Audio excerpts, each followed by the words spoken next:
بسم الله الرحمن الرحيم. الزلفلاوين، مرحبا يسوان، السلام عليكم. مرحبا بكم معايا في فيديو جديد ولقاء جديد ووصفه جديده. نتمنى ان شاء الله تلقاكم هذا الفيديو في احسن الاحوال. اليوم ان شاء الله غادي نديكم معايا للخليج. غادي نسافر بكم الخليج، غادي ندير وصفه تاع كبسه الارز، كبسه الارز بالدجاج. وندير لكم الخلطه تاع التوابل تاعها. ما تكونش عندكم في الدار ولا ما تلقوش باش تشروها، غادي ندير لكم الخلطه بالتوابل اللي يكونوا عندكم في الدار، وديروا خلطه الكبسه بالتوابل عفوا اللي تكون موجوده عندكم في الدار. بزاف بنينه هاد لاغوسيت البنات، تبعوا معايا ان شاء الله الوصفه للاخير. هنا عندي زوج كيسان تاع الرز البنات. هي في الوصفه الاصليه تندار بالارز البسمتي، بصح انا سهلتها على روحي وسهلتها عليكم، تقدروا ديروها. انا هنا درتها بالروز المفور. شو هنا الحبه تاعه صغيره الروز هذا. درت زوج كيسان تاع الروز، نفختهم في الماء عادي، الماء بالسباله، وغادي نخليهم على جهه لو طون لي نوجد المرق تاعي تاع الارز. هنا في طنجره ولا في لاكوكوط، الحاجه اللي طيبوا فيها عفوا. درت شويه زيت، مغرف صغيره تاع السمن، عندي حبيبه تاع بصل متوسطه شويه كبيره، طحنتها، طحنوها مليح، ولا الا قطعتوها قطعوها صغير صغير. انا طحنتها في الاشواغ، طحنتها. نزيد عليها مغرف صغيره تاع الثوم عفوا، مغرف صغيره تاع الثوم. انا استعملت الثوم اللي كنت وجدته معاكم في القناه، اللي كنت درته في البرلاره. واجد نتوما رابو سنينات تاع الثوم، 2 سنينات ولا 3 تاع الثوم، ولا طحنوهم مع الملح فوالا، ولا قطعوهم صغير صغير كيما البصل. المهم قطعوا البصل تاعكم ولا طحنوه صغير. نقلوا البصل والثوم تاعنا ونجيبوا التوابل. بالنسبه للتوابل، حب عندنا زوج وريقات تاع الرند، عندي عود تاع القرفه بطبيعه الحال راني كاع غسلتهم، عندي حبه ولا زوج يكونوا صغار تاع نجمه الارض، عندي زوج حبيبات ولا 3 تاع الهيل فوالا، فوالا. وعندي حبيبات تاع الحرور تاع الفلفل الاسود هكاك حب. هذه توابل الحب الحب ماشي مطحونه اللي تستعمل في الكبسه فوالا. غادي نحاول نعطيكم ايتاب باغ ايتاب. هاد الوصفه هي فيها شويه لي زيتاب، بصح سهله بزاف وبنينه بزاف وبالخف توجد. نجيب اطراف تاع الدجاج تاعي، انا استعملت هادو. استعملوا نص تاع الدجاجه ولا اطراف تاع الدجاج واحد اخرى كيما تبغوا. استعملوا الاطراف اللي عندكم واللي تبغوهم. نقلي هذاك الدجاج في البصل والثوم، ونروح نحضر خلطة الكبسة. شوفوا البنات، عندي مغرف صغيرة تاع فلفل أحمر، مغرف صغيرة تاع بابريكا، مغرف صغيرة تاع فلفل أحمر. عندي شوفوا هاد المغرف تاعي تاع القهوة البنات صغيرة، سي اون كويير ديسير صغيرة بزاف. ندير سي بور سا دونك راني ندير ونزيد في بعض التوابل. عندي مغرف صغيرة تاع السكنجبير، وعندي مغرف صغيرة تاع الكركم. نديرو مغرف ممسوحة تاع الفلفل الأسود، ونديرو مغرف صغيرة تاع الكمون، ما نعمروهاش بزاف تاع الكمون. وعندي الكوري. البنات نتوما لا ما عندكمش الكوري ديروا القزبر مرحي، القزبر مرحي. انا هنا ما كاش عندي القزبر مرحي، كان متواجد عندي الكوري، درت مغرف صغيره تاع الكوري. عندنا فلفل حمراء، سكنجبير، كركم، فلفل اسود، وشويه كمون، مغرف صغيره تاع الكمون ماشي معمره، والكوري ولا القزبر مرحي. هذه هي الخلطه تاع التوابل. حوست مليح ودرت دي ريشيرش وكل شيء في الانترنت وفي جوجل وكاع. هذه هي الخلطه تاع توابل الكبسه، هي موجوده تتباع، بصح الا ما لقيتوهاش بلا ما تشطنوا رواحكم توجدوها في الدار بالتوابل اللي عندكم. ندير هذيك الخلطه تاع التوابل تاع الكبسه اللي مطحونه فوق هذاك الدجاج، ونزيد نقلي. نجيب واحد الحبيبه تاع الطوماطيش،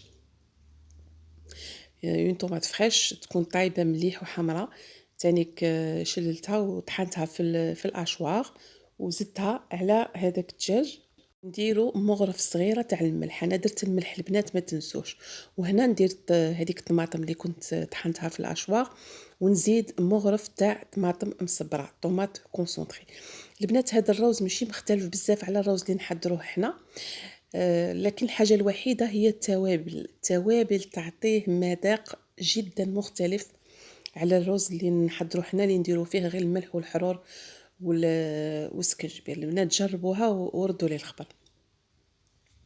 ندير مغرف تاع طماطم صبرا، نقلي الدجاج فيه هذوك التوابل وهذيك الطماطم والتوابل الحب وكاع. ابخي نمرق الدجاج تاعي ونخليه يطيب. انا هنا استعملت لا كوكوت، نتوما تقدروا ديروا فيه طنجره عاديه. هنا انا درت اضافه، درت مكعب مرق الدجاج اختياري، البنات قدوا ما ديروش، انا درته انا بكل صراحه نطيب به. فوالا نقلب الدجاج تاعي، تغلي لاصوص، نبلع عليه ونخليه حتى يطيب. بعد اللي يطيب الدجاج نجي نحل كوكوط ولا طاجين ولا الحاجه اللي يطيبوا فيها. نعرفوا بلي الدجاج ما يشدناش اليد في الطياب. نقلع الدجاج تاعي. هنا عندكم الاختيار، تبغوا تحمروه في المقله، ديروا شويه زيت شويه دهن في المقله، ولا تدهنوه وتحمروه في الكوشه. نجو نقلعوا اطراف تاع الدجاج تاعنا بعد اللي يطيب.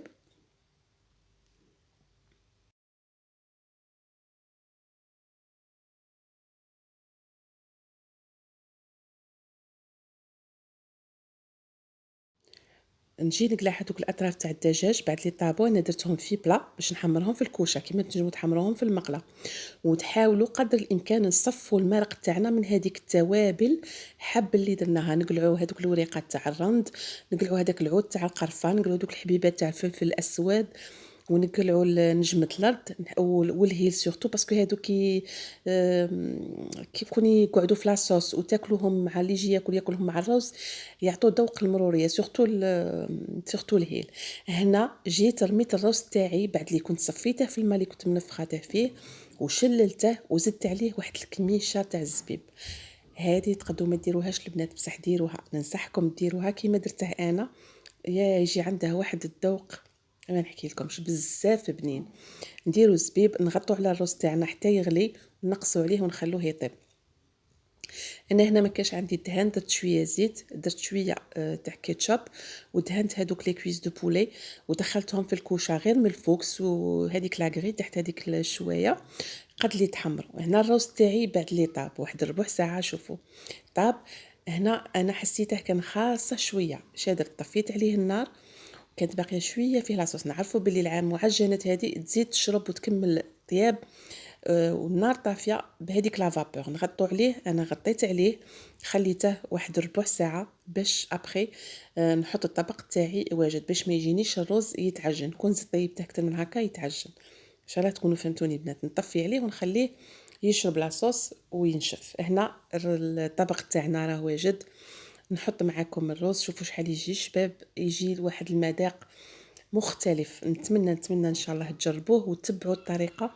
وإلا عندكم اي سؤال خلوا لي في التعليقات ونجاوبكم اكيد بكل صدر رحب. نحط البولي تاعي من الفوق، تقدروا ديروا دي مورسو بولي. عندي شويه لوز محمص درته من الفوق. الروز تاعنا راه فيه الزبيب لداخل، تاني يعطيك ديك المذاق تاع الحلاوه خفيف، ماشي بزاف سكري سالي، بصح هذاك لو سكري قليل بزاف. ندير شويه معدنوس ونزوق الطبق تاعي، دوك نحط معاكم في لاسيت. تشوفوا لو بولي تاعنا يطيب بيان طونطر، بيان ماريني، يجي منسم تري بيان هذاك الدجاج والروز تاني. فوالا جبت لكم وصفه جديده تاع الروز، على بالي بلي كاين بزاف محبي الروز. نقول لكم هذه هي الوصفه تاعي معكم اليوم. نتمنى ان شاء الله تعجبكم. الا عجبتكم اكيد خلوا لي لايكات، وخلوا لي في التعليقات، اعطوني رايكم في التعليقات على وصفه الارز، كبسه الارز تاع الخليج. هذا هو الطبق تاعي معكم، راه واجد. نقول لكم تهلوا في رواحكم، تهلوا في صحتكم، في رعايه الله. سلام.